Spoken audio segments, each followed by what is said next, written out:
ભરૂચમાં વાલિયા ઝઘડિયા અને નેત્રંગ તાલુકામાં વસવાટ કરતા ખેતી આધારિત આજીવિકા મેળવતા ધરતીપુત્રો માટે નેત્રંગ તાલુકાના બલડેવા, પિંગોટ અને ધોલી ડેમની જીવાદોરી સમાન ગણવામાં આવે છે। ત્યારે ડેમની જમણા ડાબા કાંઠાની કેનાલનું નવીનીકરણ અને ત્રણેય ડેમને ઊંડા કરવામાં આવે જેથી પાણીનો સંગ્રહ વધે તેવી કેન્દ્ર સરકારના જળસંચય કેબિનેટ મંત્રી સી.આર. પાટીલને રજૂઆત કરાઈ છે। નેત્રંગ તાલુકાના મહત્વનું છે કે કેલવી કુવા ગામના દિવ્યાંગ મિસ્ત્રીએ મંત્રીને લેખિત રજૂઆત કરી છે।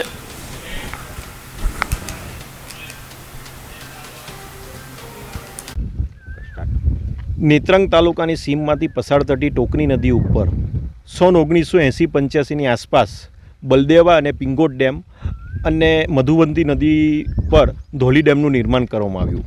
આ ત્રણ ડેમ ભરૂચ જિલ્લાના વાલિયા, ઝઘડિયા અને નેત્રંગ તાલુકાના ધરતીપુત્ર માટે જીવાદોરી સમાન ગણવામાં આવે છે।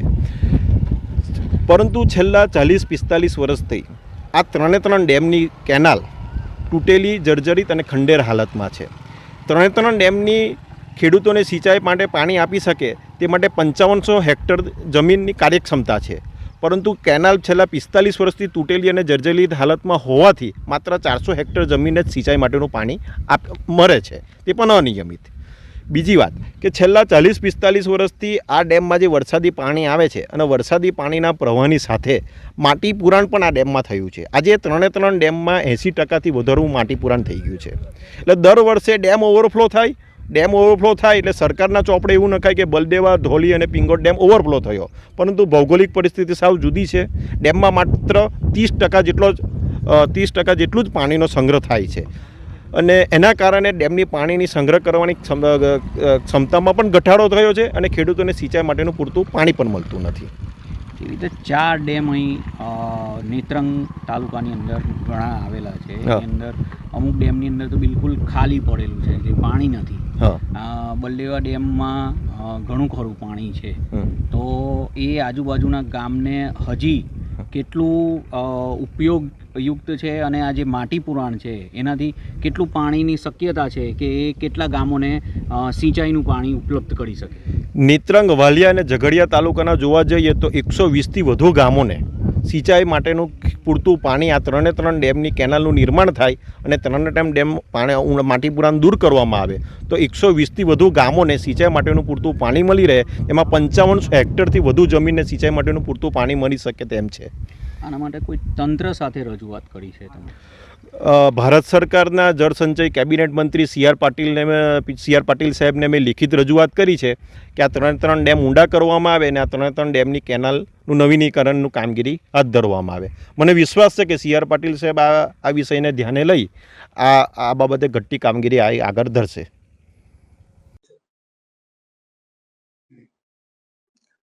મારા ભરૂચ લોકસભા વિસ્તારમાં ખાસ કરીને ટ્રાઇબલ એરિયા શાકબારા, ડેડિયાપાડા, વાલિયા, ઝઘડિયા, નેત્રંગ આ જે પૂરા બેલ્ટની અંદર સિંચાઈની સુવિધા નહિવત જેવી છે। આસપાસ કરજણ ડેમ આવ્યો છે, નર્મદા ડેમ આવ્યો છે અને બાજુ દક્ષિણમાં ઉકાઈ ડેમ આવ્યો છે, છતાં પણ આ બેલ્ટ સિંચાઈથી વંચિત છે। એના માટે અમે સરકારમાં પ્રયત્નો કર્યા, થોડો ઘણો પ્રશ્ન સોલ્વ થયો છે। ઉદ્વહન સિંચાઈ યોજના થકી ડેડિયાપાડાના કેટલાક ભાગને ઉકાઈનું પાણી મળવાનું છે અને બીજું કરજણ લિફ્ટ ઇરિગેશન થકી નેત્રંગ તાલુકા અને વાલિયા તાલુકા અને વાડી સુધીના વિસ્તારના કેટલાક ખેડૂતોને, જે કાંઠે આવેલા ખેડૂતોને સિંચાઈનું પાણી મળશે। હાલ કરજણ જળાશય યોજના થકી જે ઉદ્વહન સિંચાઈ યોજનાનો પ્રોજેક્ટ પૂર્ણ થયો છે, પરંતુ એ જે સિંચાઈનું જે પાણી જે છે ખાડી કોતરમાં છોડવામાં આવે છે। ખેડૂતોની માંગ છે કે સીધું ખેતરમાં કોઈ ને કોઈ રીતના નવો પ્રોજેક્ટ બનાવીને પણ ખેતરમાં સીધે પાણી મળે સિંચાઈ માટે, એવી માંગ છે। અને સાથે સાથે ધોલેખામ જે ડેમ છે એ નેત્રંગથી બિલકુલ બોર્ડર પર આવેલો છે। પાણી છેક નીચે સુધી જાય છે, પણ નેત્રંગની બાજુમાં જ આવેલો ધોલેખામ ડેમ